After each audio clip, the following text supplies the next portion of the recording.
From the floor of the CME Group, this is Danny Riley on today's closing print, and we're right on the cash close right now.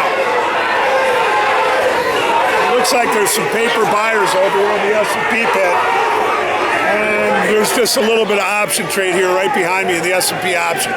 You know what, on a day when the S&P was supposed to be very slow, the Algos and the Programs ran amok. The first set of programs pushed the S&P up to an early high at 1696 right after the open or early in the morning, and then the next set of programs pushed the S&P down 14 handles all the way down to 1682 half. And then the last set of programs, well, I shouldn't say last, then the next set of programs pushed the S&P all the way back up to 1692 half.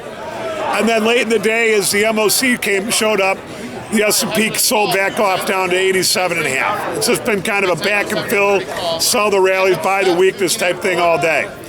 Now, the high of the day in the S&P came in at 1696 even early in the day. The low came in at 1682 half mid-morning, and last we're 1687 half. We're up 5.8 handles, or we're down 5.8 handles, excuse me. Total volume, 1.6 million minis traded and 3,500 big S&Ps traded in the pit. MOC, we had 250 million to sell. Now, you know what? There's no scheduled economic releases on Monday, but you know what? Today, the Ned Davis stats were clearly pointing to the downside.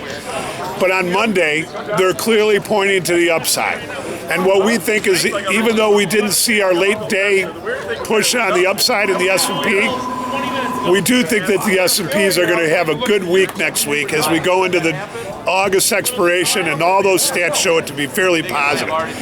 There's no scheduled economic releases on Monday, and we'll see you on the opening print. Have a great weekend.